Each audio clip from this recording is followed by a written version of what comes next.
What is going on YouTube? This is TVW slash TheVoltWithin here, and I'm reviewing Terminator Dark Fate for you guys today.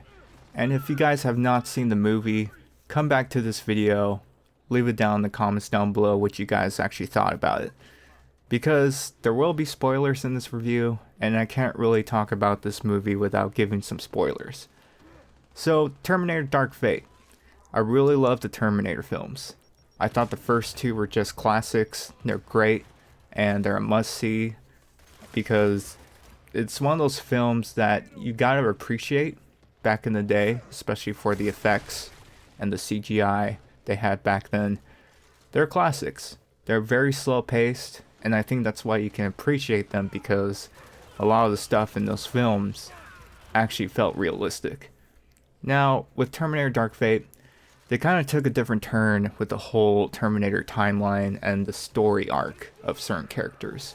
And if I want to dive in deeper, I mean, they brought back Linda Hamilton, aka Sarah Connor. They brought back Arnold Schwarzenegger, who was the Terminator who was after Sarah Connor in the first film. And then in the second film, he was reprogrammed to protect John Connor in Judgment Day. But in this film, they kind of took a different approach. Now, if you guys are not familiar with the Terminator films, you know that the main story, like the basic story part of the film, is that they had to protect Sarah Connor and they had to save John Connor because Skynet was going to happen in the future, and if John Connor was killed, then Skynet and all the machines would rule the whole world, and all of humanity would basically go out of existence. So, in this film, they show Sarah Connor and John Connor when they're, pretty much in their Judgment 2 days as their young selves. And I really didn't know what to expect from this scene. They show Sarah Connor and John Connor hanging out, and then Arnold Schwarzenegger, the Terminator during that time, was sent to kill John Connor, and he actually succeeds and kills John Connor as a kid. Didn't really expect that part to happen in the film, because I was like, well, they killed John Connor, so now what? And this is what was kind of weird for me, because the whole Terminator storyline was pretty much similar. They all had the same idea, just different ways of approaching the situation. So they basically destroy John Connor, or Arnold kills John Connor. So all of Skynet, all of that future talk about protecting John Connor doesn't matter. It's not a reality, basically. So in this new film, they have a different John Connor, or a different character who takes the position of John Connor. And her name's Danny. She is basically the new John Connor in this film, and she is the one that they have to protect. Now, don't get me wrong. I really love the characters like Mackenzie Davis, who plays Grace, who is half machine, half human, and is sent to protect Danny, who is the next John Connor. And then Linda Hamilton coming back as Sarah Connor and Arnold Schwarzenegger. There was some good parts of this film where I really thought, it felt fresh. It felt kind of the same. I wouldn't say it's the same as Judgment Day, because people were saying that, or claiming that Dark Fate was like Judgment Day. Don't really agree with that, but I can kind of see why they thought of that. So I thought Mackenzie Davis as Grace, who was the half machine, half human person, to protect Danny. I thought she was a strong character. I thought she was a great actress in her role. But at the same time, I just didn't really think the interactions with her and then Danny was like, it just didn't feel right. And I don't know if that's just me, but Danny, the character, it didn't seem like she was the John Connor character, if that makes sense. Because as you're watching the whole film, she's protecting Grace, she's protecting Danny from being killed from this new Terminator. And her brother dies, her dad dies, and then she's basically like, no, you can't go back. Like, you have to run because you must be protected. And so Danny becomes a scared girl or woman because, yeah, like there's a freaking Terminator after you to kill you. But eventually, within the film, like all of a sudden, she's like Mr. Badass. All of a sudden, like giving like a huge speech, like, we gotta fight, we gotta be brave, we gotta have courage, and like don't give in to fear, kind of thing. And I just thought that was kind of out of place. There was not really any room for development for her. That's where I kind of thought the film kind of, you know, went downhill. Not really downhill, but I just kind of thought that part of the movie wasn't strong.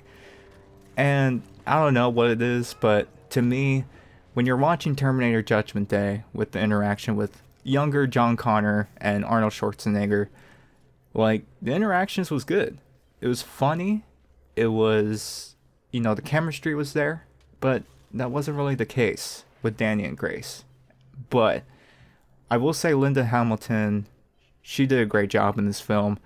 I loved the intro they used for Dark Fate, where they brought back the original scene of her in pretty much the police department, I think, where she's just going off and telling them about the future, that you guys are all gonna die, you're all screwed.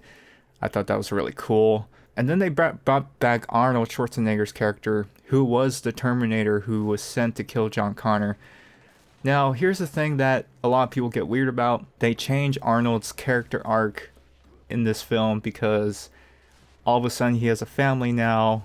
He's a totally different character than he was in the original 3 movies. But I have to hand it to you, I thought his character was hilarious. I laughed. There's a part in the scene where they ask, like, how are you guys like a family and how does that work? And he's like, our relationship is not to be physical. And I was just like, I low-key kind of laughed. I thought that was hilarious. But I can see why many people thought when they botched his character arc that they were frustrated, because it's like he's a whole different character. But, you know, I thought it was fine. Like I said, like the action sequences they had with him and the new Terminator, I thought was pretty legit. And a lot of people were saying like the action sequences were too fast-paced, kind of like the Marvel films. And honestly, like, I didn't really think that was a problem. I mean, here's the thing. Movies nowadays, they're all fast-paced. They're not really slow-paced. Unless you're watching a Christopher Nolan film. That's different. But to expect new films, new action films to be like how they were back in the 80s and early 90s, that's just how it is. And I didn't really think that hindered the movie at all. For me, it was just Danny being the new John Connor, and then everything in the Terminator universe is just kind of messed up because the timeline they have. And this is the thing with timeline-based movies. It's really hard to make these movies make sense, because when you go all over the place without having like a linear type story timeline thing going on, it's really hard to come back to make sense of things. But just because things didn't make sense, I don't really see that being the problem in this movie. My main thing was Danny was the new John Connor. They're trying to appeal to a new, broader audience and trying to rework the Terminator series, which I can appreciate. But at the same time, like, what about the people who stayed for the original Terminator films? What about those fans? So I could kind of see why people are frustrated. I didn't really think it was that bad. Like I said, I thought the characters were strong, except for Danny. I thought she was the only character that seemed like, okay, like out of nowhere, she's like a big tough, like badass. I don't know. It just, that was the only part in the movie that I thought was like, didn't make sense. Like, there was a lot of plot holes, but I don't know, man. I thought it was a pretty good film. The action sequences were really legit. I really loved the fight scenes. Probably one of the best fight scenes I've ever seen in a Terminator movie. And you gotta give them credit. The Terminator machines, oh, they look so badass, man. Like, they look so cool. And at the end, where both Arnold Schwarzenegger and the new Terminator, they die together as like their exoskeletons together, I thought that was just, oh, it It was so badass. But yeah, guys, that is basically my little movie review.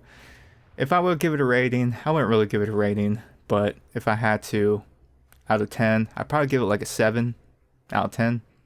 It's not bad.